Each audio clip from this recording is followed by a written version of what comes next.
Boa tarde, tudo bem, gente?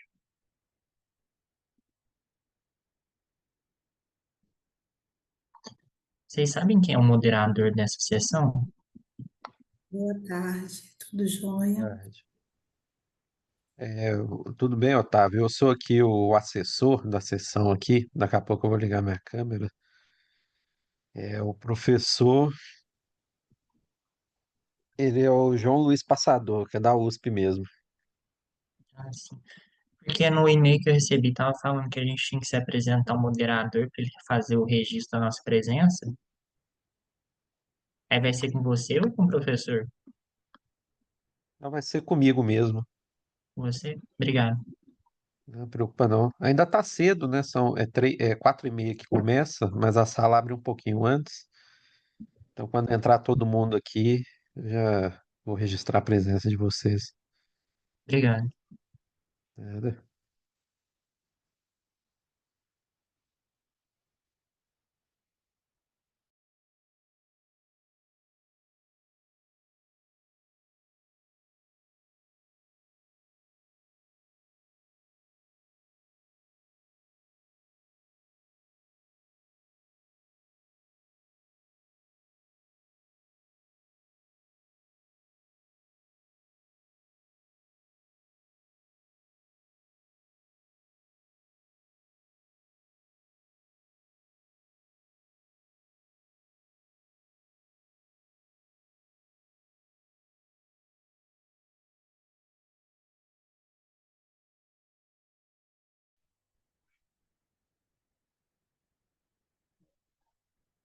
Oi, boa tarde. Boa tarde. Tá, está lido.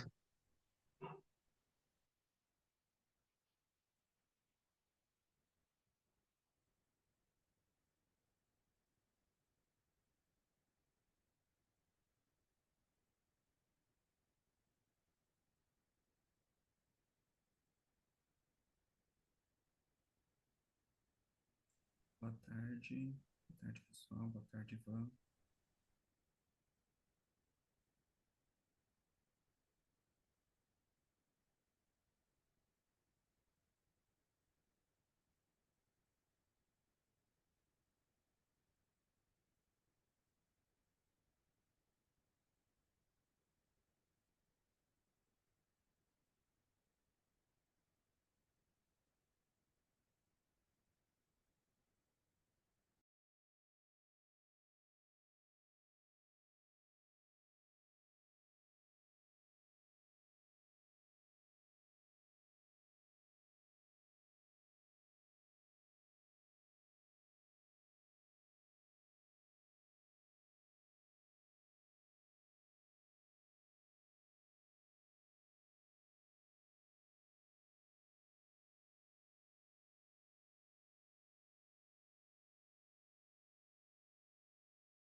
Otávio.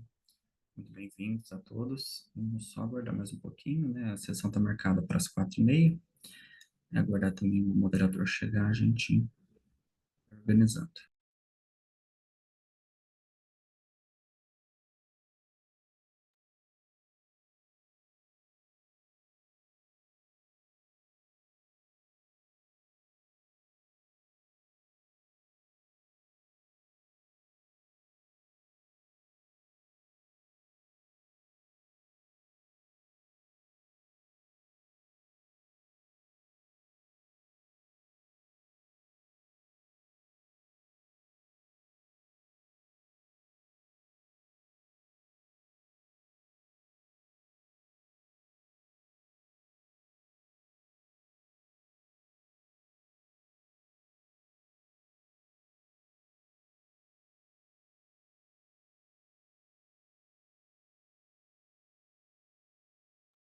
Ô, Guilherme, boa tarde.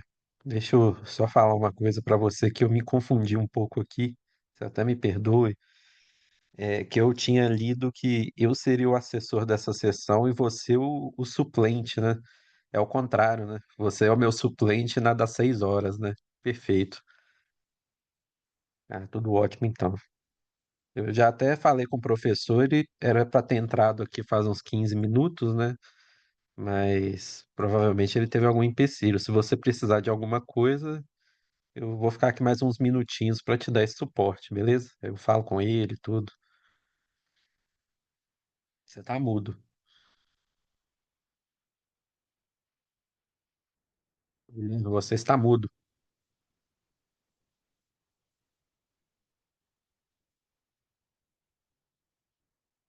Guilherme, você falou alguma coisa? Seu microfone está desligado.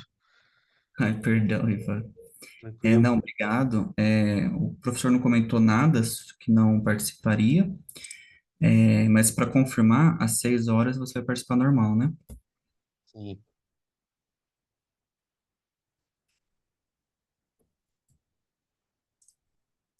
perfeito. Você já pegou o link da avaliação daqui da sessão? Tá aqui no painel, né? Deixei ele aqui de lado já. Ah, perfeito.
Boa tarde, me ouvem e me veem bem?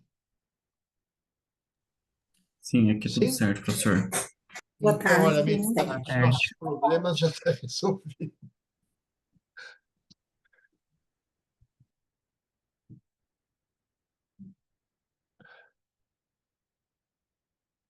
É, muito bem. Muito boa tarde, muito bem-vindo. Essa é a minha primeira banca, né, nesse certame do SEMEAD. Eu recebi a lista dos trabalhos a serem apresentados. Eu acho que a gente poderia seguir, né, deixa eu abrir aqui no seguir a ordem, né, que foi enviada, né?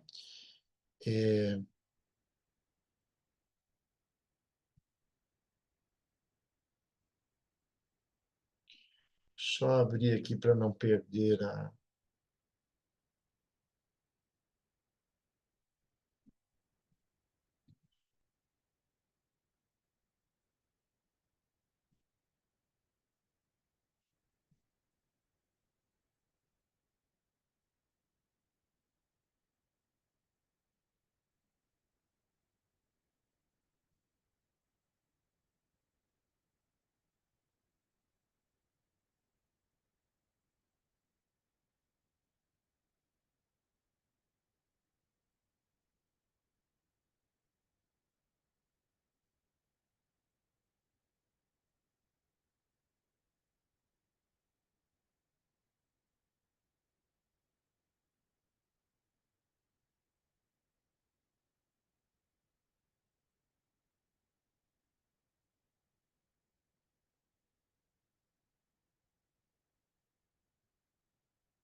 Então,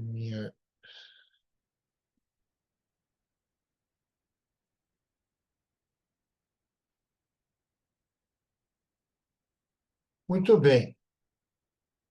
É,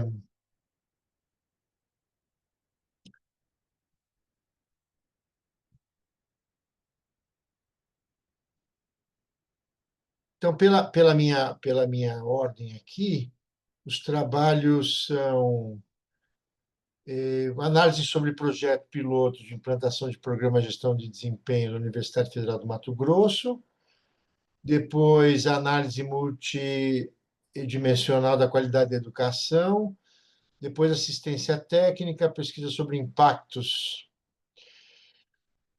do valor médio da produção de estabelecimentos agropecuários, em agricultores de Minas Gerais, agricultores familiares, e, por fim, leadership and development, etc. Podemos seguir essa ordem? Também tudo certo. Pelas instruções da coordenação aqui, a gente tem 15 minutos para cada trabalho, podemos fazer o certame de apresentação de todos e, no final, fazemos os debates. Pode ser? Então, aquele que vai apresentar primeiro, fique à disposição para fazer o upload aí, para fazer a projeção dos slides, né? Quem é? O primeiro é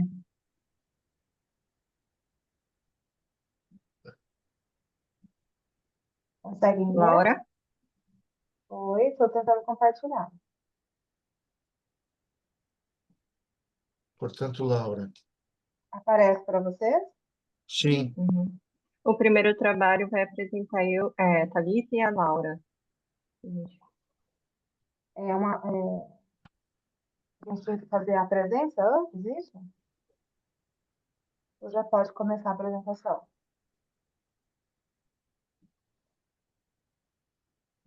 se colocar no módulo apresentação fica melhor, né?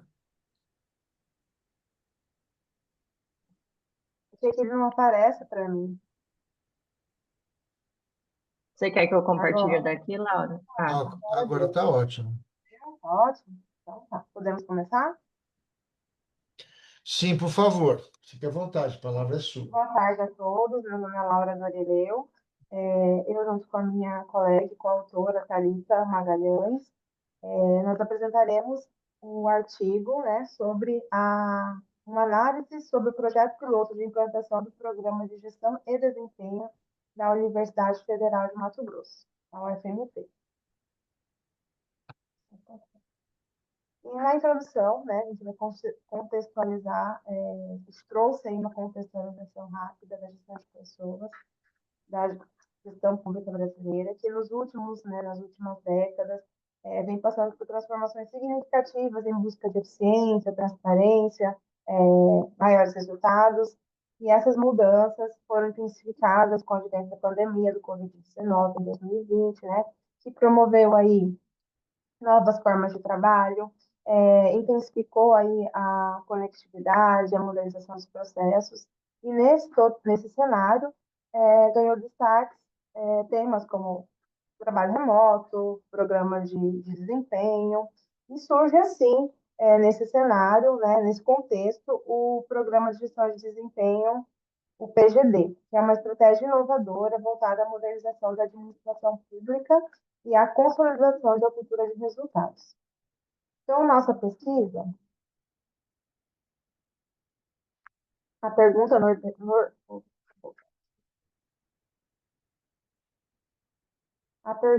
a questão norteadora, né, do nosso trabalho foi como ocorreu o processo de implantação do projeto piloto do PGD na UFMT e quais foram os seus principais resultados e desafios.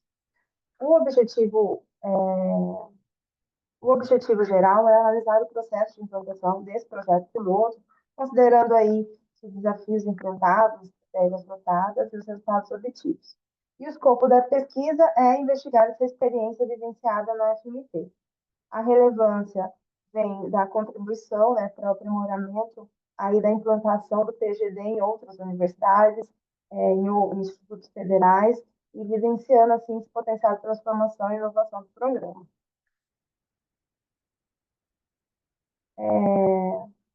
Conforme os autores pesquisados sobre o PGD, a gente buscou aí a referência bibliográfica, que é uma iniciativa voltada para a modernização e flexibilização da gestão de trabalho de servidores públicos, e foi instituído com o objetivo de aprimorar o desempenho e a eficiência na implantação real da gestão por resultados no setor público.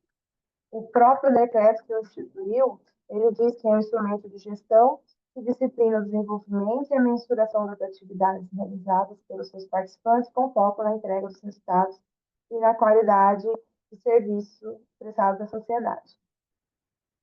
Os autores ainda, eles dizem, né, que o programa ele prioriza aí o alcance de metas e resultados, e as metas são estabelecidas de maneira conjunta entre a gestão e os objetivos organizacionais e institucionais. E há duas perspectivas que podem ser analisadas no PGD, que é a perspectiva do desempenho, que é aqui relacionada à questão interna da organização, a eficiência, o uso racional de recursos, né, a eficácia, e a perspectiva dos resultados, que é ligada à efetividade dos resultados externos, né, a capacidade de responder às demandas da sociedade. A gente faz agora uma breve evolução normativa do início do programa, né? A previsão inicial foi a dispensa do ponto lá em 95, com o decreto 1590, que previa a dispensa do ponto para algumas atividades que fossem realmente mensuráveis, que a produtividade fosse realmente mensurável. E depois disso, só em 2020, na instrução normativa 65, que deu início aí a as diretrizes aí do programa. Mas ele só foi instituído em 2022, com o decreto 11.072, que foi um arcabouço robusto aí, que a partir desse momento os órgãos ligados ao governo federal puderam participar implementar de forma discricionária, né? Eles podiam escolher o PGD em suas instituições. E a Instrução Normativa 24, ela trouxe aí as orientações complementares, os objetivos, já para a execução, os parâmetros para a execução já do programa. Nessa instrução, a gente traz aí, a instrução traz, né, 10 objetivos e benefícios do programa.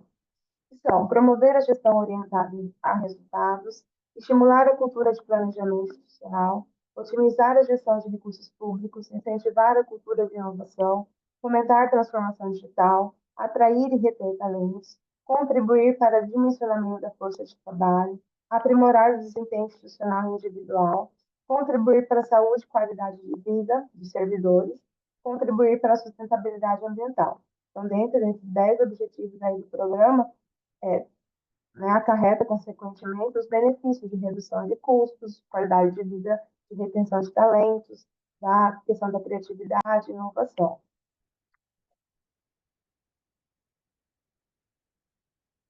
A modalidade do PGD, do programa, ele pode ser presencial, né, onde a totalidade da jornada de trabalho é dentro da administração, no local físico, pode ser remoto, de forma total, onde 100% do trabalho ele é feito remotamente, e híbrido, que o servidor aí, ele consegue alternar entre o trabalho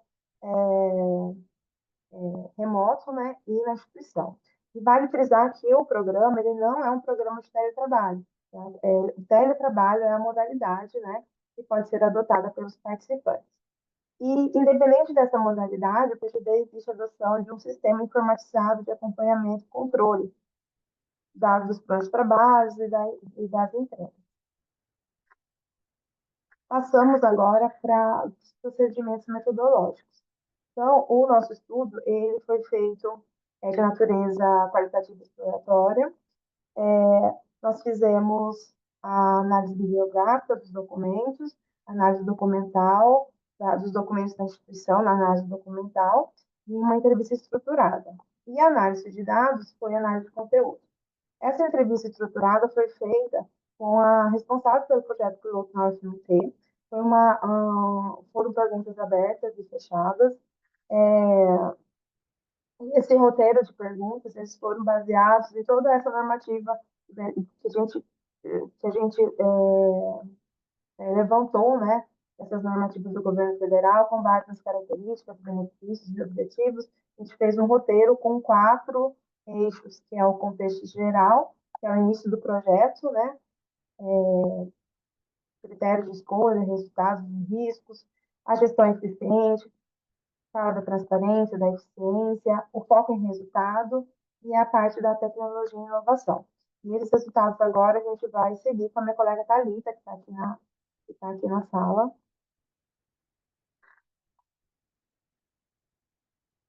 Vou passando Eu para você. compartilho? Ah, tá, tudo bem. Deixar Então, melhor. no contexto, pode ser. No contexto geral, a gente tem o campo de estudos da Universidade Federal de Mato Grosso. Ela está localizada, tem a sede em Cuiabá. Ela possui 3 campos nos municípios de Barra do Garças, Pontal do Aragaia e Sinop. A UFMT, ela implantou o programa de gestão em desempenho, foi em caráter experimental através de um projeto, e ele abrangeu apenas as unidades administrativas, através da resolução Consune, que foi feita em agosto de 2022. Apesar da resolução Consune, previa que a duração do projeto piloto seria apenas de 6 meses, porém ele teve a duração efetiva de 9 meses e começou em outubro de 2022 a julho de 2023. O objetivo principal do projeto era subsidiar a decisão institucional sobre a adoção definitiva do PGD no âmbito da universidade toda. O projeto piloto, ele envolveu unidades administrativas tanto da capital como do interior. O foco principal o público-alvo do projeto piloto foram os técnicos administrativos em educação. E o sistema utilizado para acompanhamento e registro e monitoramento foi o Petros, porque o PGD ele necessariamente precisa ter um sistema de registro das atividades para monitoramento. As etapas do projeto piloto, a gente foi identificar 3 etapas que foram realizadas. O planejamento, onde a equipe do projeto ela fez estudo de legislações, tanto internas da UFMT quanto do governo federal, fez benchmarking em relação às outras universidades que já tinham feito a implantação do PGD. Ela fez reuniões com as unidades que foram escolhidas para participar do projeto piloto, que foram apenas 17 unidades participantes, e a definição do sistema que foi definido como PET. Na execução, foram escolhidas 17 unidades. No total, foram 84 servidores participantes desse projeto piloto. E como foi dito, o PGD ele não é um teletrabalho.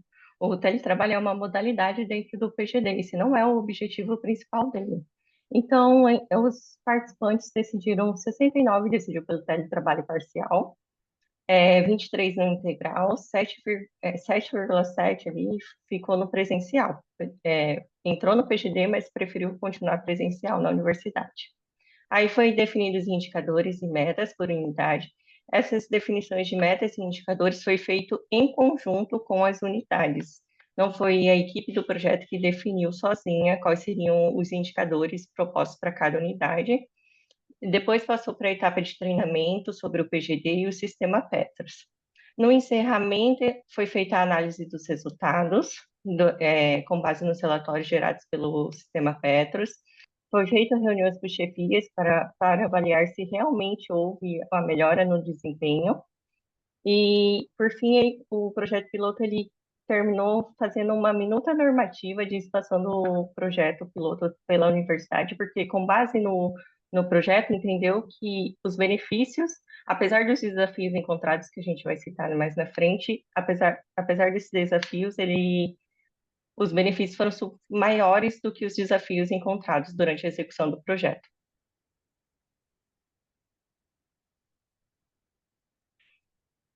Aí, os pontos centrais em questão da gestão eficiente e foco em resultado, a gente teve a transição do controle de frequência para uma gestão orientada para resultados, com, com possibilidade, com possibilidade de mensuração do desempenho individual e acompanhamento contínuo das entregas, ou seja, você conseguia avaliar individualmente cada servidor. Teve um maior alinhamento entre os níveis estratégico, tático e operacional, já que os planos eles eram todos escritos e eram preciso detalhar cada atividade de cada unidade. Os indicadores, como foi dito, foi feito em parceria com a equipe do projeto, né, piloto, então cada indicador refletia realmente a realidade daquela unidade, o que ela conseguiria emitir, o que ela conseguiria entregar.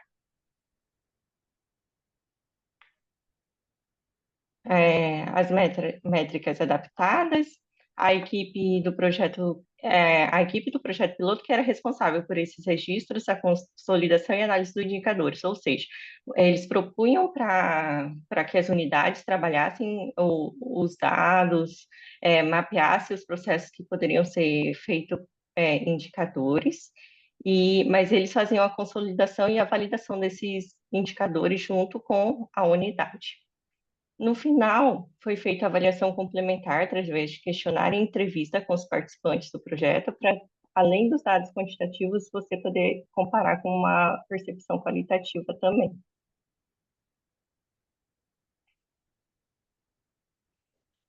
Os benefícios que foram encontrados durante a execução do projeto piloto é que as ações e metas foram orientadas por indicadores de desempenho, houve um maior controle e monitoramento e transparência das atividades que eram realizadas nos setores.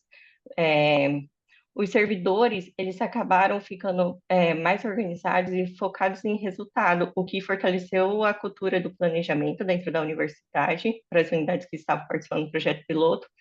Houve uma expressiva melhoria da qualidade de vida e produtividade.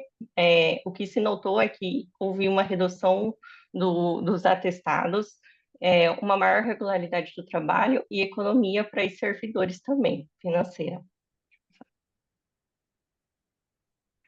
De desafios, a gente tem a redução da interação do senso de pertencimento da universidade mitigada, que aí foram feitos, houve esses desafios e foram feitas ações para tentar reduzir, que houve a redução da interação do senso de pertencimento e foram mitigados com reuniões presenciais periódicas, dificuldade na definição de indicadores, porque inicialmente se entendia que para medir precisava apenas quantidade. Então, não estava preocupado no início com a qualidade desses indicadores, a necessidade de capacitação para que todos entendessem sobre os procedimentos do PGD e como se daria, e a resistência inicial referente a algumas modalidades, por causa das modalidades de trabalho. Pode passar, Laura. No sistema Petros, a gente teve 65% que utilizaram sem dificuldade, 35% tiveram dificuldade. O desafio maior do sistema é a emissão limitada de relatórios, registro detalhado das atividades e o receio inicial de servidores com o sistema Petros. Aí teve a avaliação a sugestão de avaliar outras ferramentas, talvez compatíveis com a universidade. Laura, passa. Passei. Aí teve outras ferramentas complementares que ajudaram nessa parte da tecnologia e inovação, Trello, e-mail, Google Drive, Hangout. Foi identificado o uso excessivo dessas ferramentas e isso foi comprovado porque 75% disseram que utilizaram o telefone particular para atividade de trabalho. Aí a sugestão foi criar uma normativa interna sobre ferramentas digitais e promover campanha de conscientização de equilíbrio e bem-estar. Os pontos positivos que foi identificado no projeto piloto é que ele foi caracterizado por organização, planejamento, análise de riscos, construção conjunta entre a equipe do projeto e as unidades, soluções práticas foram apresentadas para cada problema identificado e a elaboração da minuta normativa. A principal limitação que foi identificado é que a ausência das unidades acadêmicas, porque as unidades acadêmicas não foram envolvidas no projeto piloto para o teste. Laura? Ah, tá. Então, a gente entende que o estudo alcançou o objetivo, promoveu avanços na integração da gestão e foco em resultado dentro da universidade, e ficou claro que para você conseguir uma expansão exige um aperfeiçoamento contínuo das ferramentas, muita capacitação e inovação tecnológica, que é primordial. Para a recomendação de estudos futuros, a gente ficou de análise de carga de trabalho dos setores da universidade para integrar isso ao PGD, para que faça um dimensionamento da força de trabalho nos setores e uma investigação quantitativa sobre o potencial realmente de economia e racionalização de recursos dentro da universidade. É isso. São as referências. Obrigada. Finalizamos. Obrigado, Thalita. Obrigado, Laura. Nada. Eu acabei percebendo aqui que é uma diferença entre a ordem que me mandaram os trabalhos e a ordem que está disponível da apresentação na programação. Vocês, na verdade, eram as últimas, né? Sim, fomos pegas de surpresa. Eu peço desculpas de cometer essa deselegância. Tranquilo, só deu um gelinho na hora que falou que a gente era a primeira. Mas nada melhor que uma adrenalinazinha, né? Ana Maria. Então, vou fazer o seguinte: bom, podemos decidir juntos aqui. Eu acho melhor, como eu disse, eu peço desculpas, né? Acho melhor a gente pegar, muito provavelmente vocês estavam mais preparados para a ordem da programação, né? Então, seria pela ordem da programação, o primeiro trabalho a ser apresentado, o trabalho de Simone, Gersone, Thaís e Cristiana, não é isso? Isso. Então, podemos retomar a ordem, a primeira ordem, que seria mesmo da programação? Quem vai apresentar é você, Simone. Tudo bem, vou compartilhar aqui. Tá ótimo.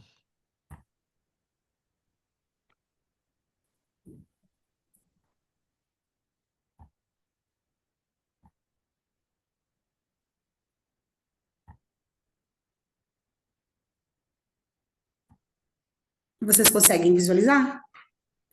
Sim. Sim? Então, eu quero agradecer, né, a oportunidade de estar aqui nesse congresso. Nós vamos apresentar os resultados da nossa pesquisa.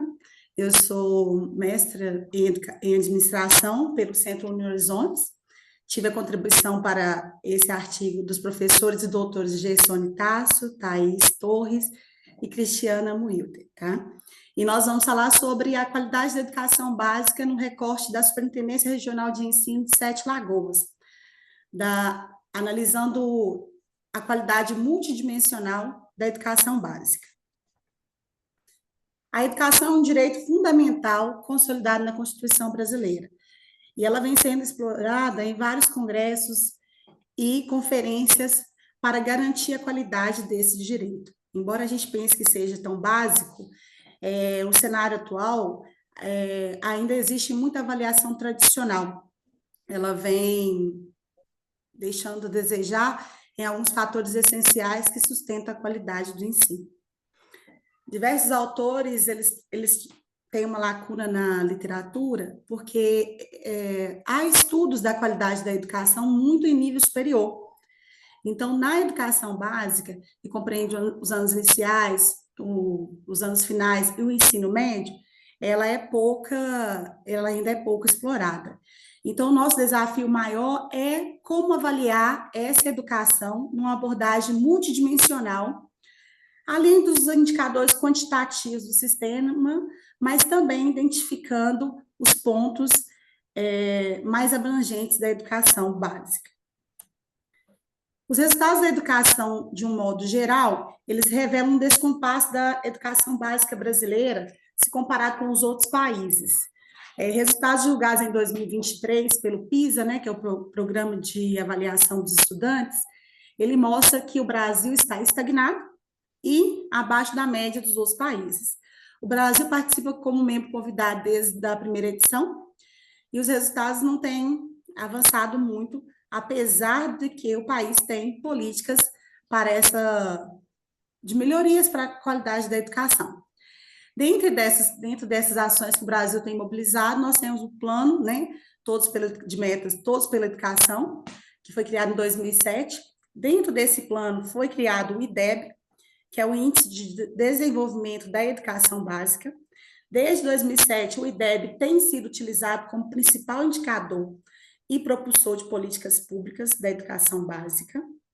E esses resultados, eles criam um ranking das escolas e acaba que vai treinando, vai buscando esse resultado e esbarra nas políticas de accountability, né, para prestação de contas, em premiação ou punição, dependendo do ranking que essas escolas encontram. O que é o IDEB? O IDEB reúne os dados das avaliações externas, com taxa de aprovação e reprovação do sistema, e junta com o censo da educação. Esses dados, eles são básicos e eles não mostram a qualidade da educação em si, porque eles deixam para trás muitas atividades específicas de cada escola, o contexto da escola, a realidade escolar daquela comunidade. Aí, buscando diminuir, né, mitigar essas falhas de avaliação, nós encontramos no Orange em 2009 que ele desenvolveu um modelo de avaliação mais abrangente da educação, da qualidade da educação. Ele pautou esse modelo, que é o multi-quality, né, modelo multidimensional da qualidade da educação, em 3 dimensões: a didático-pedagógica, a de recursos humanos e infraestrutura. Esse modelo, ele foi utilizado a priori na educação de ensino superior, mas todos os construtos e variáveis, eles se encaixavam totalmente dentro da educação básica. Então, o nosso estudo utilizou de modo em caráter inédito na educação básica. Assim, diante dessa complexidade da avaliação da educação básica, Bertucci ainda assinalou que a qualidade da educação ela está ligada diretamente à maneira como os gestores entendem e articulam essas unidades.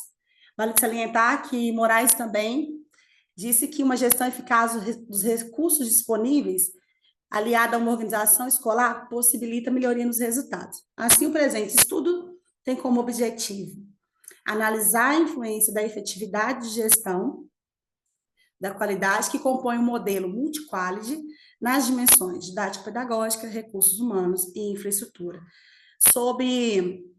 na perspectiva dos gestores, docentes e técnicos administrativos. E aí nós dividimos esse objetivo geral em 3 objetivos específicos para avaliar, dentro de cada dimensão, quais são os pontos que precisam de melhoria e que podem auxiliar essa autoavaliação da qualidade da educação. A nossa fundamentação teórica apresenta o conceito da escola enquanto organização, fala da efetividade de gestão, apoiada em autores como Moraes e Bertucci, destaca a importância da gestão integrada e orientada nos indicadores de desempenho. Também enfatizamos o processo de avaliação e qualidade da educação, traçando uma linha do tempo dos principais modelos de avaliação que tivemos na educação básica, o que podemos melhorar a partir desses, e o que foram apontados para avaliação de modo mais abrangente e multidimensional, para que possamos destacar pontos fortes, fragilidades e melhorias da educação. As contribuições essenciais de Mioranza, porque foi ele que apresentou e desenvolveu o modelo, né? O multi-quality, com as dimensões didático-pedagógica, as afirmações e variáveis, e também de Moraes, com o modelo de efetividade de gestão educacional. Então, a fundamentação teórica, ela basicamente faz um processo de melhoria contínua, onde nós temos dimensão didático-pedagógica, dimensão recursos humanos e a dimensão infraestrutura em um ciclo contínuo de melhoria para a educação. Aí a metodologia, o estudo nosso foi uma abordagem quantitativa descritiva, com a aplicação de questionário estruturado tipo survey. Utilizamos uma escala tipo Likert de 5 pontos, e nós dividimos ela em 2 níveis, a importância atribuída e o grau de satisfação percebido pelos envolvidos, pelos principais atores, para as hipóteses do construto de efetividade de gestão e do modelo multi-quality. Então, dessa forma, caracterizou-se uma análise para escalas multidimensionais. Utilizamos software de computação, o R, o programa R, o RStudio, e também o SPSS, para fazer uma análise fatorial dos componentes principais, e utilizamos a análise modelo de regressão para ver qual era a influência da efetividade nas dimensões do multi-quality. A nossa amostra, ela preconizou que fossem as escolas que tivessem os 3 níveis de ensino da educação básica na Superintendência Regional de Ensino de 7 Lagoas. A gente tinha 73 escolas, desse funil ficaram 29 com os 3 níveis de ensino, e nós superamos um pouquinho o que preconiza a GIL, né? 95,5% de coeficiente de confiança, com a margem de erro de 0,5, e nós tivemos 552 questionários respondidos. Dentro esses são 342 docentes, 113 técnicos administrativos e 97 gestores e equipe pedagógica. A análise sugere que quanto mais efetiva for a gestão escolar, maior será a influência positiva sobre as principais dimensões que compõem o ambiente educacional, que são as dimensões didático-pedagógica, recursos humanos e infraestrutura. Os resultados apresentaram cargas significativas relevantes, sugerindo pontos onde requerem melhorias. O modelo de regressão também, com o objetivo de identificar os efeitos exercidos pelas dimensões didático-pedagógica, recursos humanos e infraestrutura, na percepção, né, dos atores envolvidos, ele identificou que na questão dos recursos humanos precisa de um ajuste. Então, os dados revelaram que as percepções sobre a efetividade da gestão variaram entre diferentes segmentos profissionais, indicando uma percepção moderada, porém consistente, de que há espaço na educação básica para avanço na gestão escolar. Destacamos que a efetividade da gestão influencia positivamente as dimensões, infraestrutura e didático-pedagógico, como eu falei anteriormente. Especialmente, identificamos que as escolas com maior percepção de gestão efetiva são as que apresentam melhorias significativas nas dimensões propostas no multi-quality.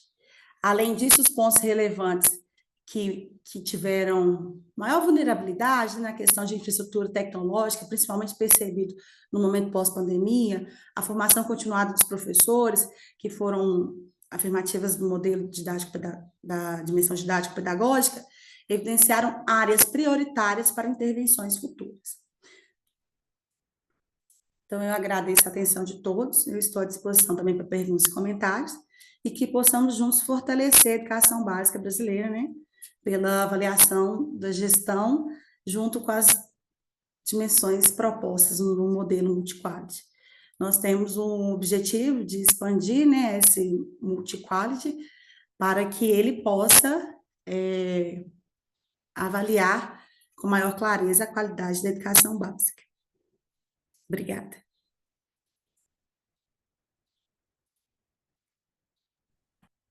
Obrigado, Simone, pela sua apresentação, absolutamente dentro do tempo. Então, pela ordem, né, o próximo trabalho é o trabalho apresentado por Cristina, é isso? Isso. Cristina Luiz Gama. É um trabalho da Universidade do Sul de Santa Catarina.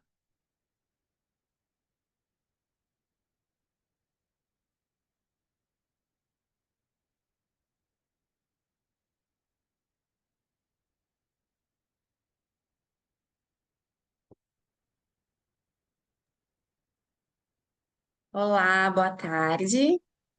Minha tela está compartilhada com vocês. Sim. Boa tarde, eu sou a Cristina, sou doutoranda do programa de pós-graduação em administração da Unisul e venho hoje apresentar o estudo intitulado Liderança e Desenvolvimento de Habilidades Coletivas, um estudo de caso no sistema prisional e socioeducativo. Esse trabalho foi feito em conjunto com outros pesquisadores do mesmo programa. Foram eles Beatriz Maier, Gisele Mazon e Fernanda Marques.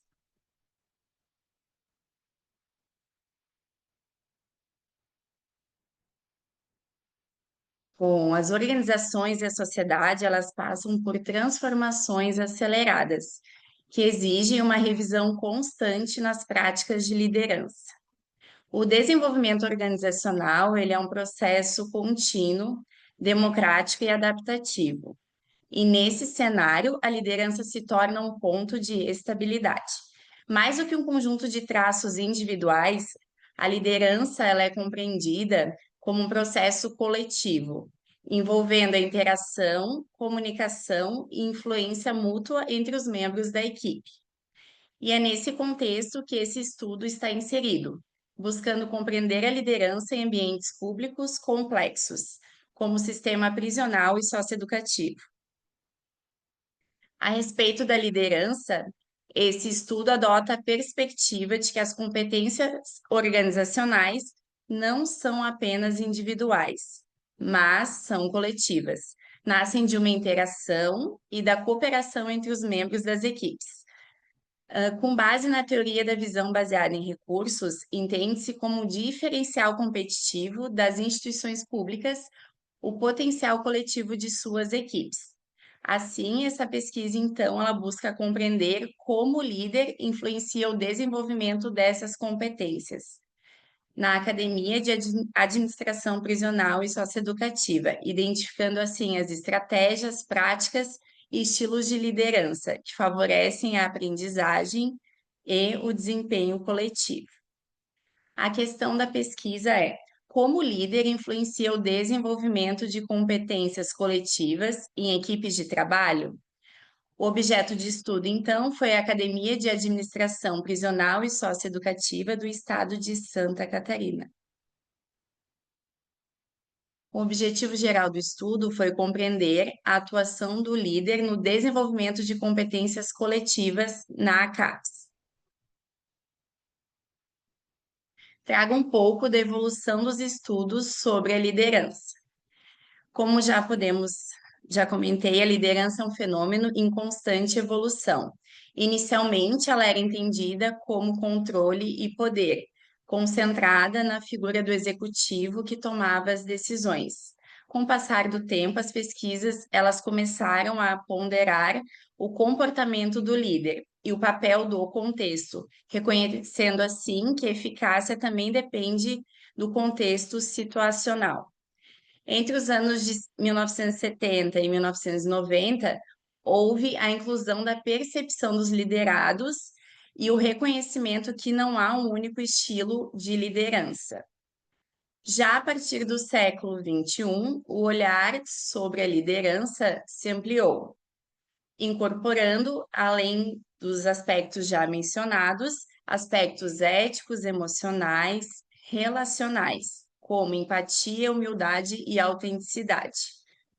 Assim, a liderança passou a ser compreendida não apenas como um cargo, e sim como uma influência social e compartilhada entre os membros da equipe. Nos modelos mais atuais de estudo, a liderança é entendida como uma construção coletiva, que se manifesta nas interações entre líderes e liderados. Teorias mais recentes, como a transformacional e a servidora, rompem com essas hierarquias e valorizam o desenvolvimento mútuo.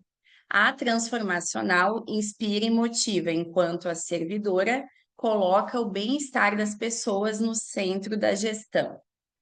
No contexto de serviço público, especialmente em ambientes de alta complexidade, como o sistema prisional, a liderança ela necessita ser ética, empática, além de adaptativa. Por isso, esse estudo ele concentra-se em 4 estilos: democrático, liberal, autocrático e servidor, para obter uma compreensão como cada um influencia o desenvolvimento das competências coletivas nas equipes. O estudo, então, ele tem uma abordagem qualitativa, que se concentra na compreensão dos significados e comportamentos sociais, o que permite o contato direto com os sujeitos, proporcionando uma compreensão mais profunda do fenômeno que foi estudado. A estratégia de pesquisa foi um estudo de caso, adequado para investigar as perguntas como e porquê de fenômenos em contextos reais. O objeto de estudo, como eu já havia dito, foi a Academia de Administração Prisional e Socioeducativa de Santa Catarina, com foco nas equipes de trabalho envolvidas em formação e capacitação de servidores públicos.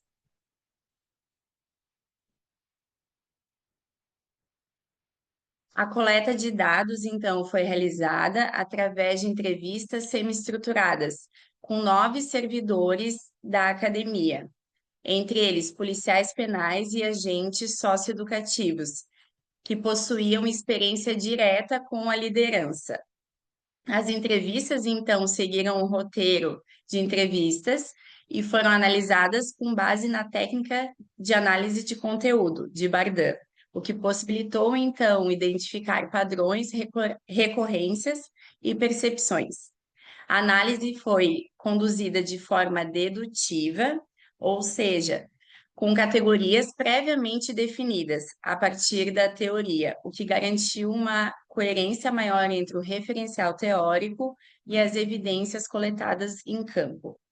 Esse processo, então, permitiu essa compreensão de como a atuação dos líderes influencia o desenvolvimento das competências coletivas dentro dessas equipes. Falando um pouco dos resultados, então. Eles mostraram que as competências coletivas das equipes da CAPES, elas estão em 4 dimensões principais: sentido compartilhado, compreensão conjunta, ação coordenada e abrangência das práticas.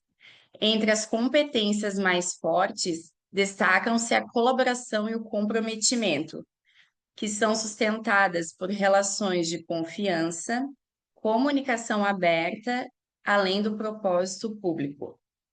Foi possível observar também que o planejamento das ações é fortemente coletivo, o que reforça ainda mais o papel do líder em estimular a autonomia dos seus servidores, integração e responsabilidade compartilhada dentro dessas equipes.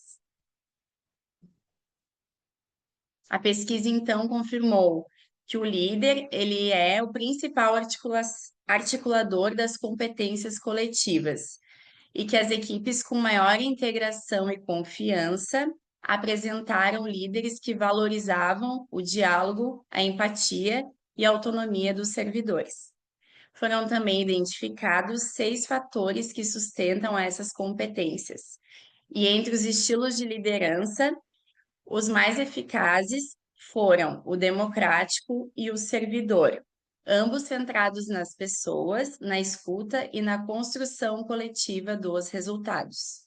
Os 6 fatores determinantes identificados, então, foram dinâmica das atividades, composição da equipe, as características individuais de cada servidor, integração da equipe, comunicação, além da estrutura física.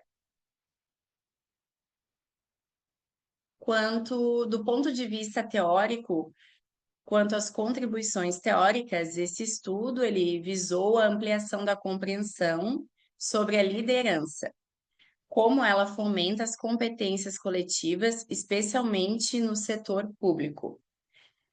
Aproxima os conceitos de liderança servidora, democrática e da teoria da visão baseada em recursos, mostrando que o diferencial competitivo também pode surgir do capital humano coletivo. Já quanto às contribuições práticas, ela buscou subsidiar políticas de gestão de pessoas e capacitação na administração pública, e também o mapeamento e desenvolvimento das competências coletivas nas equipes da secretaria analisada. E buscou também fortalecer a cultura da confiança, do diálogo e da inovação colaborativa nas instituições. Como conclusão, então, encerrando esse estudo, ele mostrou que a liderança é um processo coletivo que se manifesta através das interações e da confiança mútua. Os estilos democrático e servidor foram, então, os que mais contribuíram para o engajamento e para a coesão das equipes, especialmente por valorizarem a autonomia dos seus membros e o diálogo. Então, conclui-se que não há um estilo único que garanta a eficácia. Tudo depende do contexto em qual a liderança está inserida e da relação construída com o seu grupo. Como limitações, então, tivemos esse estudo que foi realizado em um único setor, que seria a academia de administração prisional e socioeducativa, e a coleta de dados ela foi restrita e somente por entrevistas, seria uma coleta apenas qualitativa. Isso porque foram entrevistados somente os líderes, que são compostos de 9 membros. Como futuras pesquisas, então, indica-se explorar outros contextos e também métodos quantitativos, além de investigar o impacto da cultura organizacional e das equipes virtuais no desenvolvimento dessas competências coletivas. Trago, então, algumas referências utilizadas e agradeço pela atenção.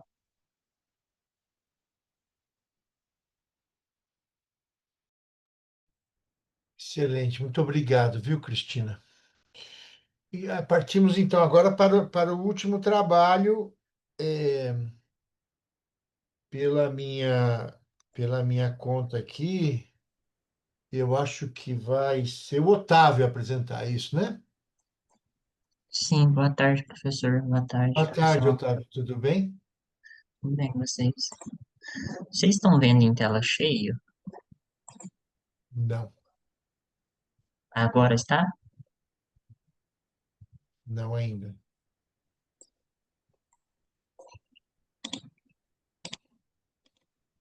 Agora. Sim, mas tem Sim. uma faixa cinza será que é Aqui para mim não tá aparecendo, tá aparecendo só uma verde e vermelha, que é do. a gente pode pedir socorro aqui para o Guilherme, né? Porque você Será sabe que que não é o Zoom, professor? É Eu a acredito que setinha seja o do Zoom Zoom, mesmo, né? Que ele esteja. Otávio, minimizado, né? Ó, você minimizar. a gente só tá vendo uma faixa preta mesmo, Otávio. Tem Ah, alguma saiu. coisa de você... Ela foi reduzida. Mas se deixar no cantinho ali embaixo do Pode Fabulous, que eu acho deixar que não vai assim? atrapalhar, não. Arrasta isso aí. Ah, Eu acho que perfeito. não vai Pode. atrapalhar, não. Tá. Obrigado. Obrigado.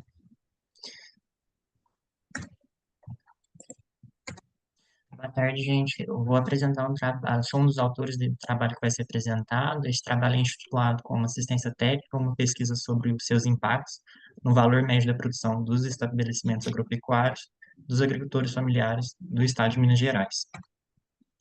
Esse trabalho ele tem como dois objetos de pesquisa, os agricultores familiares e assistência técnica. A agricultura familiar ela começa a ser consolidada em ambiente político e acadêmico a partir da década de 90, momento esse que proporcionou que, através da consolidação dos estudos, a inferência que a agricultura familiar era uma expressão ampla, com múltiplas formas de organização e estruturação. Isso significa dizer que as inferências postas nesse trabalho sobre a conceituação da agricultura familiar não esgota as formas de construção desse grupo de produtores.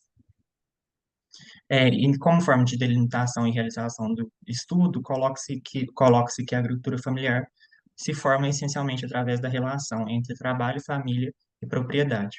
A assistência técnica, por sua vez, em território brasileiro, ela começa a ser implementada no Brasil a partir das instituições imperiais, na década de 1860 a 1880, com vista a proporcionar o desenvolvimento rural. Ela pode ser observada como um importante instrumento de orientação e desenvolvimento dos estabelecimentos agropecuários. Este trabalho coloca-se como pesquisa, com problema de pesquisa, como as práticas de assistência técnica podem impactar no valor médio da produção dos estabelecimentos agropecuários familiares dos municípios mineiros.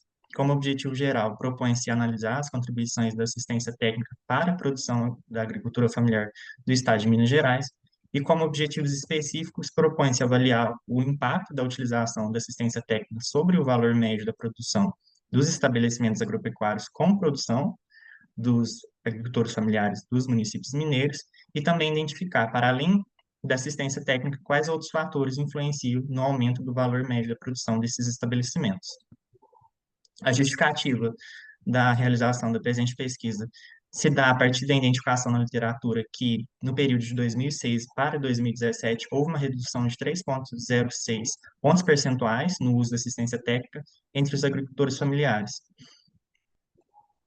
A justificativa da delimitação territorial para o estado de Minas Gerais considera os dados da Embrapa, a partir do Censo Agropecuário de 2017, que demonstra que cerca de 90% dos municípios brasileiros com até 20 mil habitantes são economicamente sustentados pela agricultura familiar.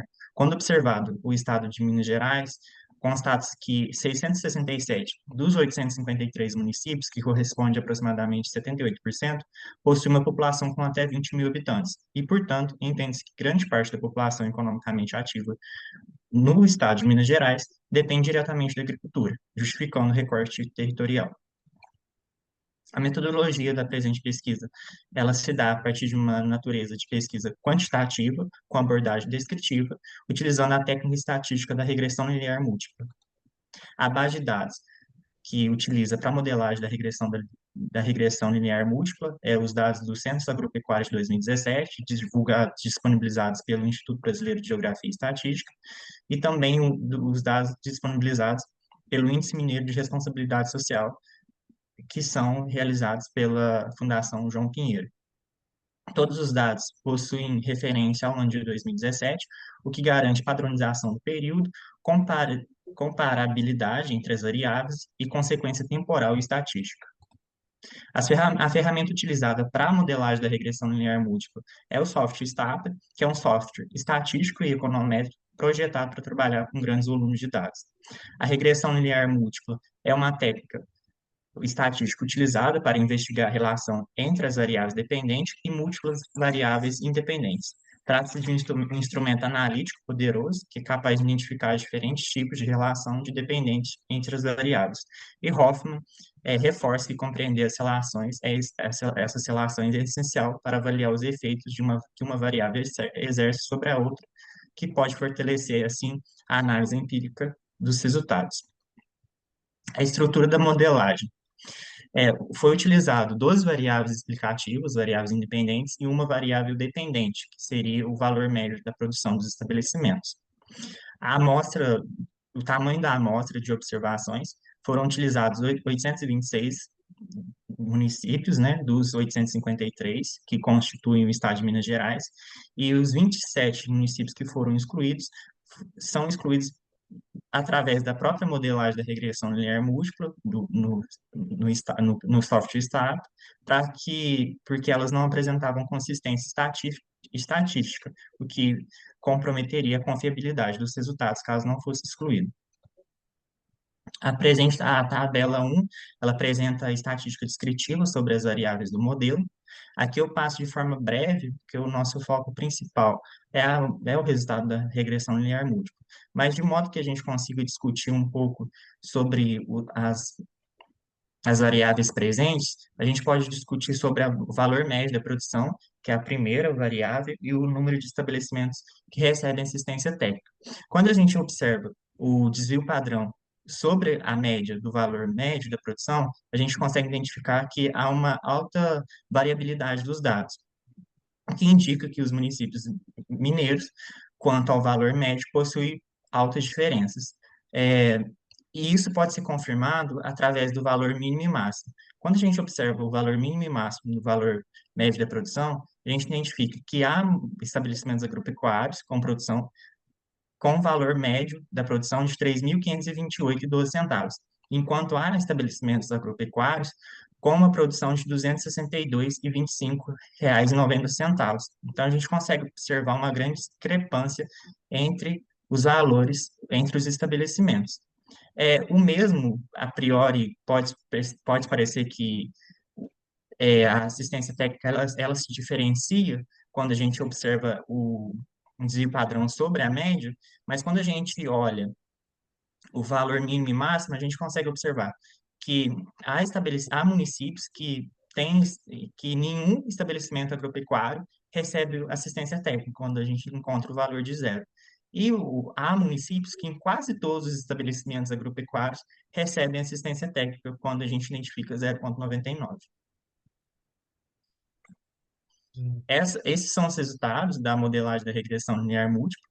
A gente consegue observar que todas as variáveis, todos os numerozinhos, né, que estão do lado direito, que possuem asterisco, seja 1, 2 ou 3, eles são os que podem ser interpretados, são estatisticamente significativos. Eles estão mais azulzinhos, eu coloquei para facilitar a visualização.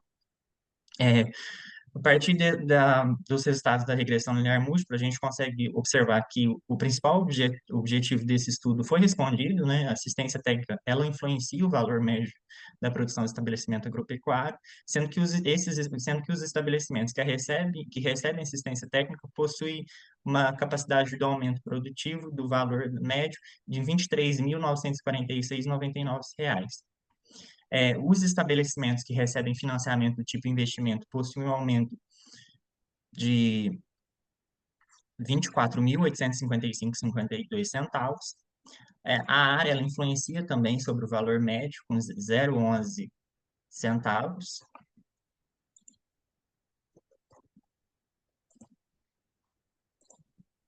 E a taxa de emprego formal também influencia em 294,33 centavos.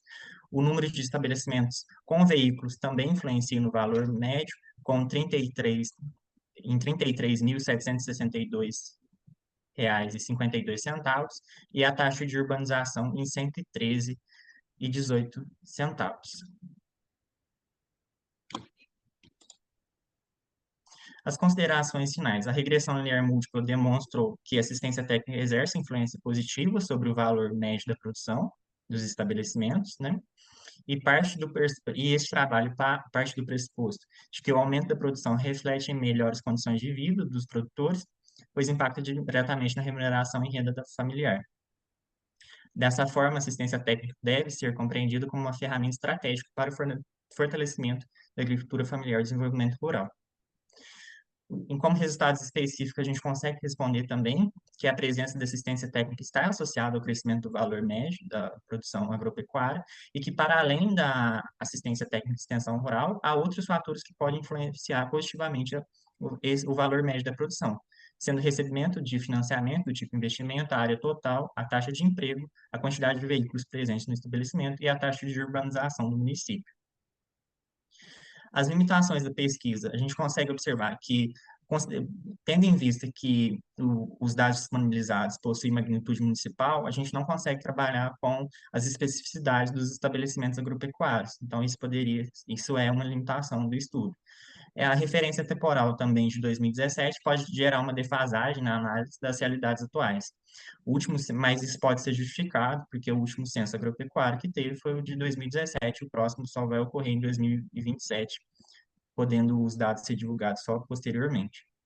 Sugestões e recomendações que as próximas futuras adotem uma metodologia mista, porque como observado na modelagem da regressão linear múltipla, há, há variáveis que não exercem influência, não estão estaticamente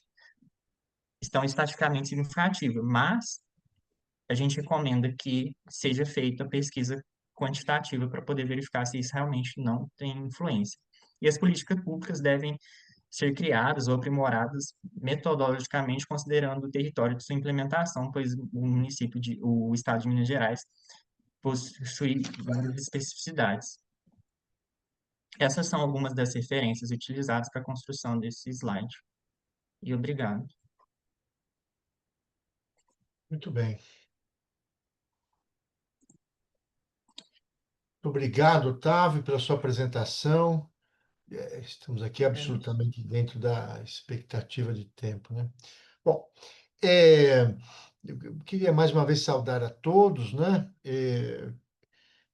Há muito tempo que eu sou líder de tema aqui no SEMEAG, na área de administração pública, e dessa vez fiquei particularmente surpreso, porque juntaram 4 trabalhos, estou tentando achar aqui uma linha que seja comum aos 4.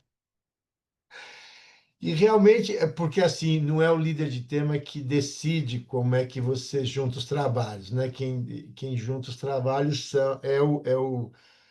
é o coordenador da área, né? Mas é que o meu esforço particular aqui foi tentar fazer uma discussão sobre, talvez o tema central de fato seja qualidade de competências, né? E coisas do gênero. De todo modo, eu fiquei algumas coisas me despertaram interesse aqui em função da minha trajetória, né? Eu nem me apresentei, né? O meu nome é João Luiz Passador, sou professor titular aqui da FED Ribeirão Preto, né? Eu coordeno com a minha esposa um grupo de estudos em gestão e políticas públicas contemporâneas, chama GPublic, né? Então, esse é o substantivo, né? Gestão e políticas públicas. E aí os adjetivos podem ser vários, né? Podem ser saúde, educação, geração de emprego e renda, cooperação e gestão de redes, artes e cultura. E algumas vezes a gente mistura tudo isso, faz política pública integrada, transversal, né? Então, na verdade, apesar de eu ter estranhado a organização dos temas numa mesma sessão de apresentações, no fim das contas, tudo é sempre muito integrado, né?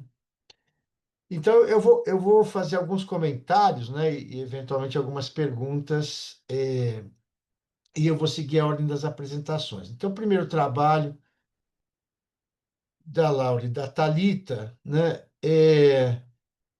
eu acho que o corte é bastante gerencialista, né? A gente está desde os anos 90, né, desde o professor Bresser Pereira, que resolveu adotar o famoso livro, né, dos autores Osborne e Gebler, né, sobre a- o modelo americano, né, bom, basicamente a ideia era a seguinte, né, quem adotou os primeiros padrões de fato relevantes, né, de qualidade de gestão no Brasil foi o governo Vargas, né? E o governo Vargas emprestou modelo para o setor privado. Depois houve uma inversão, né? A ideia é que o setor privado desenvolveu seus modelos melhor e começou a ser mais referência para o setor público. Então, e aí inaugurou essa perspectiva nos anos 90, né, de que o Estado precisaria ser mais eficiente. A gente começou a adotar, até mimeticamente, né, alguns protocolos, né, para você melhorar a qualidade do serviço público segundo uma perspectiva do setor privado, o que gerou um certo desconforto generalizado. Isto é, a única separação que a gente tem na área de administração, né, na comissão técnica, né, da CAPES, é que você tem a administração e a administração pública. Por que permanece essa divisão? Porque, no fim das contas, o corte ético é muito diferente, né? Se o objetivo do setor privado, em última análise, é a reprodução do capital, obviamente que a perspectiva é sempre cíclica, né? No setor público, a perspectiva é linear, porque, no fim das contas, o que se espera do setor público, que é com as mesmas ferramentas de gestão de patrimônio, de comunicação, você tenta oferecer o máximo possível de maneira homogênea, tá certo? A possibilidade de acesso ao consumo de maneira homogênea de uma população de interesse. E aí talvez tenha algumas coisas bem difíceis de mensurar, né, no setor público. Estamos falando aqui entre nós que vivemos nesse planeta particular que se chama universidade, né? E a gente tem um conflito muito clássico entre nós, que é essa trilogia, né? Que é professor, servidor e aluno. E o tempo inteiro um que está querendo impor para o outro os padrões de avaliação. Então, assim, aqui na USP a gente tem cadeiras em porcentagem expressiva, né? Nos colegiados, tanto de alunos quanto de servidores. E os servidores não se conformam dos professores não baterem ponto, né? Por quê? Né? Porque o cara se sente injustiçado. E aí a gente não consegue fazer entender os funcionários, né, de que a natureza do trabalho é muito diferente, né? Porque o professor fica em casa no final de semana tentando finalizar um artigo para submeter para um congresso, tá certo? Até às 11h59 do domingo, né? Que é o prazo para você fazer o upload no. Ao passo que o funcionário deu às 5 horas da tarde, ele bate o dedo lá no leitor digital e ele vai para a academia se divertir, não é? E o fim de semana ele nem está aí, nem se lembra. Mas, de todo modo, o aluno também fica muito desconfortável, né, dele ser permanentemente avaliado, né, pelos sistemas de avaliação de conhecimento, e o professor não. Então, eu estou falando isso só para dizer o seguinte, quer dizer, eu achei muito relevante, né, o trabalho, e inclusive porque ele denuncia de alguma maneira assim, o processo de resistência, quando você inclusive aumenta os processos de controle, né? Porque é exatamente isso que a gente faz aqui enquanto gestores, né? Que é diagnóstico, planejamento, ação e controle. É natural, né, que haja resistências, porque talvez os funcionários, e talvez essa seja a minha pergunta, né? Se todo o processo, né, de implementação de um programa de gestão de desempenho, né, oferece um horizonte para os funcionários de uma melhoria de contrapartidas, né? Então, por exemplo, de melhor qualidade de trabalho, né? A gente sabe que o mundo da educação é um dos mais importantes na área de patologias do trabalho, né? Estou falando de burnout, por exemplo, né? Então, os servidores que trabalham na saúde, os servidores que trabalham na educação e os servidores que trabalham na segurança, em geral, são aqueles que acabam sendo acometidos por esses diagnósticos, né? Então, eu faria essa pergunta, né? Se dentro dessa perspectiva, né, do programa de gestão de desenvolvimento, desculpa, de desempenho da universidade, inclusive pode até ter muitas diferenças, né? Porque, pelo que eu entendi, acho que é isso mesmo, que a Universidade Federal do Mato Grosso é multicamp, né? E aí cada lugar tem um perfil, né? Quer dizer, o povo que está em Cuiabá é uma coisa e o povo que está em Sinop é outra, né? É, aliás, eu tive lá em Sinop, que é uma Isso. italianada, né? É, oi, fala, fala, Laura. Quem pediu? É, Thalita. Oi, Thalita. Isso é justamente por isso que quando foi feito o projeto piloto, não se definiu exatamente qual seria a modalidade adotada. Ficou a critério de cada unidade junto com o Ah, gestor da pasta, para que decidisse qual seria o melhor, se eu conseguiria ficar num teletrabalho parcial, seria ir algumas vezes durante a semana, então ficou em aberto, não foi definido pela equipe do projeto entendi, qual seria um modelo adotado, justamente para poder dar flexibilidade deles olharem e verem qual seria melhor para ter o benefício, porque o controle, igual você citou, o senhor citou, ele aumenta. A adoção do PGD não é uma liberdade, ele aumenta o controle em cima individualmente de cada servidor, porque aí no relatório você tem que detalhar cada atividade do seu dia, toda a atividade. É diferente quando você só trabalha ali com o controle de frequência. entendi. Não, mas eu entendo isso e é, bom, o Max Weber já falou sobre isso, né? Quer dizer, é muito importante você ter profissionalização da atividade de gestão com normas, com protocolos, etc. Mas qual é o grande problema quando eles geram hipertrofia na atividade meio em detrimento da atividade fim, né?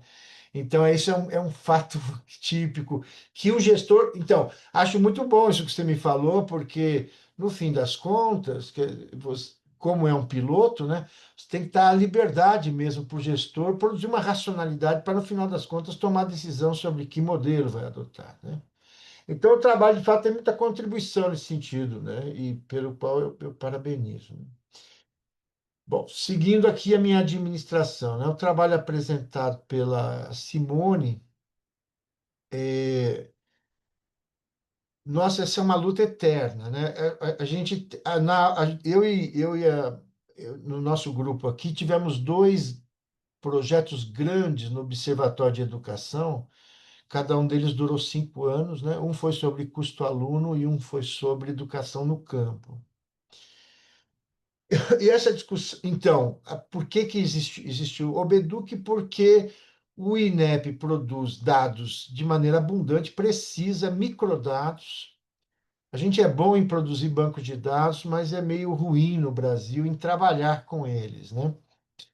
E, e aí, bom, dentre os vários produtos, né, que a gente, um deles foi muito interessante porque a gente acabou elegendo as melhores escolas de desempenho, né, nas provas de conhecimento e descobrimos a Ilha Sobral, né? Sobral era a grande referência e a gente foi entender por que que aquilo virou uma referência. O que eles fizeram foi simples. O governo do estado disse assim, olha, quem tiver melhor performance recebe mais grana. E eles resolveram fazer um trabalho dirigido sobre a performance dos alunos na prova de conhecimento. E aí isso gerou o movimento virtuoso, né? Uma coisa alimentando a outra, mais grana, melhor. Agora, a grande pergunta é se a prova de fato traduzir uma qualidade, né? Porque de fato a educação é uma coisa muito complexa, tanto porque um dos outros produtos que saíram dessas pesquisas porque obviamente que nós somos uma escola de gestão, né? Não somos uma escola de pedagogia. Então, qual que foi o esforço aqui? Tentar isolar a variável gestão. Então, pegamos os dados do INEP, fizemos um exercício estatístico para encontrar cidades onde você tinha melhores escolas de perfil socioeconômico com pior performance nas provas, e na mesma cidade, uma escola com o pior perfil socioeconômico e com melhor desempenho relativo na prova E a gente achou 4 municípios, e acabamos escolhendo os mais críticos, né? E a gente descobriu que a figura do diretor é fundamental, né, para transformar. Então, assim, várias coisas foram. Vou dar só alguns destaques, né? O primeiro deles é assim: o diretor que conseguia tirar leite de pedra em escolas periféricas muito pobres, é porque ele tinha uma legitimidade perante a população que ele servia, né? Então, seja lá qual o processo que o prefeito adotava, mas assim, se fizesse concurso ou se escolhesse um membro ligado à comunidade, enfim, ele conseguia, por exemplo, gastar muito mais dinheiro do que ele recebia oficialmente como repasse, né, público. Porque os pais iam na final de semana consertar coisa na escola. As quermesses que ele promovia enchia de gente. Então ele e também esse sujeito acabava de fato tendo uma vocação porque assim ser um diretor é acolher crianças que chegam na escola com queimadura de brasa de cigarro no braço, entendeu? Crianças que chegam completamente assadas porque ninguém troca roupa, não lava, não troca fralda. Então, era uma situação assim de extremo, né? E não só o diretor, mas as equipes de direção, né? Conseguiam fazer. Então, eu estou falando isso porque assim, a ideia de você trabalhar com uma análise multidimensional, ainda assim tem algumas dimensões que são difíceis de mensurar, né? Tem algumas réguas aí que são de fato meio estranhas. É de alta subjetividade, né? Isso é E verdade. Aí, então, quando ele propôs esse multidimensional, ele casou exatamente com tudo isso que você falou. Aqui em Minas teve um programa de beneficiar algumas escolas que tivessem esse desempenho, e a gente queria investigar até onde desempenho calculado como qualidade educacional, né, pelo IDEB, a e a prova é gente isso. queria ver até que ponto aquela escola, né, que, como você disse, que tira leite de pedra, ela é uma escola transformadora, ela é uma escola que de fato tem qualidade educacional. Aí nós vamos ver, identificando que só pelo IDEB, pelo indicador, era complicado, porque tinha gestores que conseguiam trazer mais alunos, a comunidade se envolvia mais, então os resultados, obviamente, iam ser melhores. E aí, esse fator de ser multidimensional, porque tem várias lacunas. Vamos ver então como é que essa escola está na questão de infraestrutura, vamos ver a questão tecnológica dessa escola, se ela de fato transforma, se interfere ou não. E casou com o que você disse aí dessa questão também, que a questão do gestor ela é muito importante. Aqui em Minas a gente tem um aliado, vamos dizer assim, que o gestor ele é um docente nomeado pelo colega, né? Vamos dizer, ele conhece o processo, início, meio e fim. Então ele lá em cima, às vezes ele não tem a função bem de gestor, mas de buscar esse resultado para melhorar a qualidade da escola. O que falhou acredito, né, o que a nossa pesquisa identificou, foi a questão de recursos humanos, que é o técnico administrativo, ele não é efetivo. Então, é um setor de alta rotatividade nas escolas públicas aqui em Minas Gerais. Então, ele não sustentou, né, a hipótese, E um dos fatores que a gente levanta que tenha sido esse fator de alta rotatividade, não conhecer o processo afim, e que interfere sim na qualidade da educação. É como se você estivesse sempre renovando. Por mais que a gente veja que uma escola está em situação de infraestrutura menor, ela não tem como comparar com outra escola. Então, a gente queria que esse modelo, ele compare com ela mesma, que a escola seja possível ter esse programa para rodar como um banco de dados, né, que a gente produz dados, muitos dados, e que a gente possa usar esses dados a favor de cada instituição, né? Vai ficar fatores que uma escola ainda demanda mais do que a outra, o que interfere, mas já é um avanço, que no caso, até então foi o primeiro modelo multidimensional da educação básica, tem vários da literatura de nível superior, né, que é a questão que você disse, capital, tem que ter um retorno maior. E quando a gente fala no público, é um pouquinho mais complicado, mas não deixa de ser tão importante quanto. Então, eu sugeriria no seu trabalho que você colocasse um ou dois parágrafos para dizer isso, né? Porque, assim, por exemplo, aqui em Ribeirão Preto, você tem umas escolas que a média da, da posição socioeconômica é muito superior e o que eles precisam, por exemplo, é de infraestrutura. Quando você, ou melhor, eles não precisam mais de infraestrutura. Quando você pega escolas periféricas, então, assim, a capacidade que a escola tem, por exemplo, de não deixar esse aluno ser destruído do ponto de vista socioemocional, né? Então, assim, as ênfases mudam muito e, obviamente, tem que fazer uma discussão, porque, assim, muitos dos professores estão nessa carreira por ter uma vocação sacerdotal, tá certo? Mas também, quer dizer, você pode escolher entre ser um jesuíta ou ser um franciscano, né? Quer dizer, eu acho que os processos são de fato complexos, mas a valorização do trabalho do docente e as preocupações que envolvem, para além dos projetos pedagógicos, mas essa ação do gestor preocupado efetivamente com os resultados que a educação vai produzir na vida futura desses alunos, né? Então, acho que seria, tipo assim, o trabalho é interessante para leitura de gestores escolares ou de secretários de educação, mas no final eu acho que essas sensibilidades que a gente não sabe muito bem como medir com as regras, devem ser, pelo menos, indicadas, né? Então, se você me permite essa sugestão, acho que ia ser bem legal, inclusive para o seu trabalho ser publicado, ter uma publicação definitiva, né? É, não, uma revista, né? Para além do. E eu estou me espichando aqui, tem pelo jeito, daqui a pouco o Guilherme me dá uma bronca, porque eu tenho que começar uma outra sessão na sequência 6, né? Mas olha, os trabalhos. Eu achei também muito interessante, porque todo o trabalho fez tratamento formal de dados, estatístico, né? É, o trabalho apresentado pela Cristina, achei tão interessante. Santa Catarina tem uma academia de administração prisional e socioeducativa, quer dizer. No nome da academia já está a ideia de que quem está preso precisa se ressocializar, né? Essa é a ideia, né? E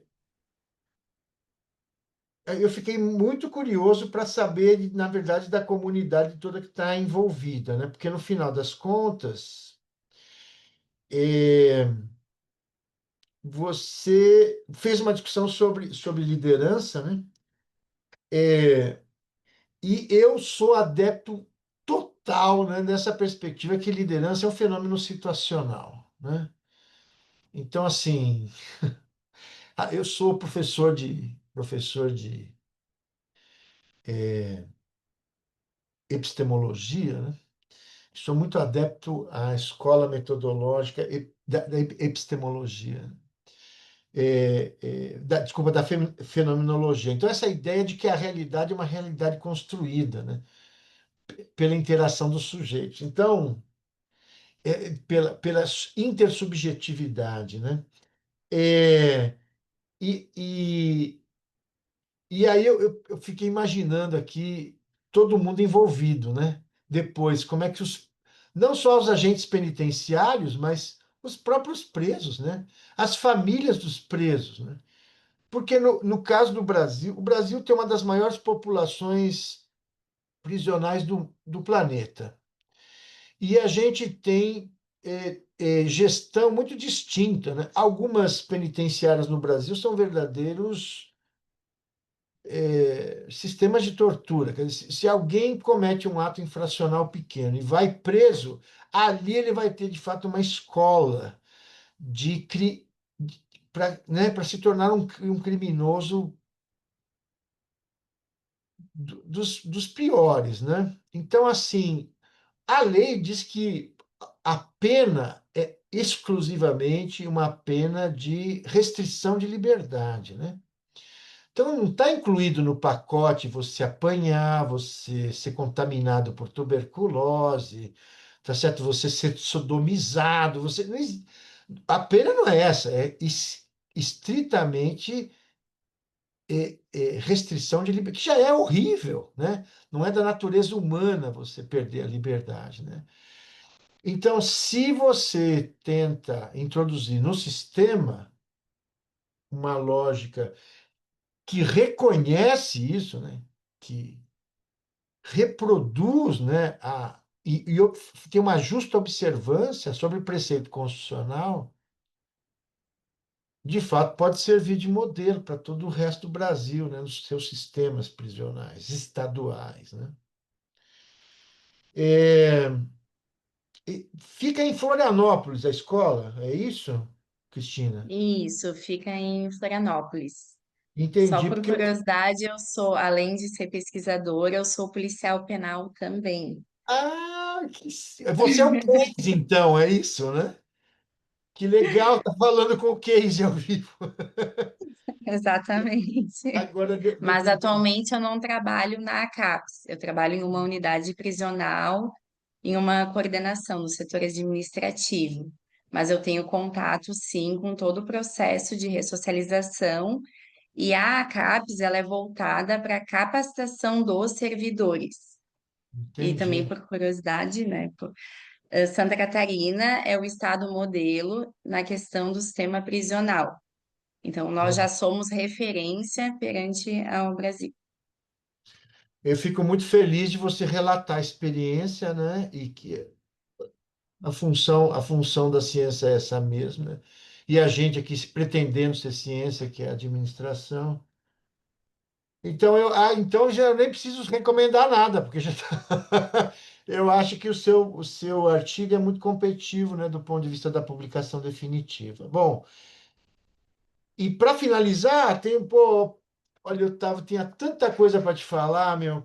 Bom, eu vou, eu acho que o seu trabalho é importante. A gente também trabalhou aqui muito, né? A gente continua trabalhando muito com a agricultura familiar. Também eu acho que no seu caso, apesar do tratamento formal bastante adequado e aderente, né? Tem algumas coisas que são meio às vezes escapam, né, do olhar do pesquisador e do gestor público, enfim. É, eu fiz alguns trabalhos no Nordeste, no semiárido nordestino, e tinha algumas frases curiosíssimas, assim, eles diziam assim: nós detestamos os três As. Os três As eram arado, adubo e agrônomo. Os caras falavam isso explicitamente. E os que eram mais gentis e doces falavam assim: professor, muito bom que o senhor está falando aqui, mas tem um problema: é o meu pai. Se eu não conseguir convencer meu pai, nada disso acontece, né? Como é que você mede a participação da variável pai no processo de gestão e desenvolvimento da agricultura familiar, do sistema de criação de redes de cooperação, né? Então, também, dentro aí da minha perspectiva fenomenológica, né, eu acho que o trabalho de vocês é, é, envolveria um pouco essa perspectiva de mudança de cultural, como a gente conseguiu aqui no Brasil. Então, assim, Você abandona o arado para fazer plantio direto e conservação de solo, né? Você imagina uma tradição de 500 anos de modelo europeu, né? Que consegue ser superado, né? E eu acho que no caso de Minas é até um processo importante que combina políticas de reflorestamento. Sempre me vem na cabeça aquelas fotos do Sebastião Salgado, que recuperou a fazenda do pai dizimada, aquela, né, corta a mata para fazer lenha, né, para fazer. Então, eu acho que a fenomenologia diz o seguinte: você não descarta qualquer ferramenta, qualquer técnica de coleta e sistematização de dados. O que ela valoriza, na verdade, é o processo reflexivo sobre os dados produzidos, né? Essa ideia meio copo, quer dizer, meio cheio, meio vazio, depende, obviamente, da interpretação subjetiva. É a recomendação que mas acabou o tempo, é isso? Pô, Guilherme. Gente, desculpa. Você dá microfone para professor, é isso que acontece. Então, Ô, professor, eu mandei o link aqui de avaliação mais para a gente já se sintonizar de avaliar mesmo, mas fica tranquilo. tá Se bom. ainda tiver algum ponto, pode comentar. Não, para mim está tudo bem. Eu gostei de todos os trabalhos. Estou tentando fazer, então, aqui essas ligações, né, entre competências, entre habilidades e qualidade, né? Eu acho que o trabalho de vocês contempla, de fato, o espírito desse tema, né, dentro da área de administração pública. Tudo bem? Foi um imenso prazer. Muito obrigado pela atenção e pela paciência. Desejo sucesso na carreira para todo mundo e sucesso também no caminho aí dos trabalhos. Tá certo? Publicação definitiva. Obrigado. Obrigado. Obrigada. Obrigado, professor. E só respondendo a Thalita, a contagem da presença ela é automática pelo Zoom, tá? Então pode ficar tranquilo. Obrigado a todos pela apresentação e boa tarde. Tarde, Deixa eu ir para o meu obrigada. Obrigado. outro painel. Obrigado, gente. Boa Obrigado. tarde, tchau.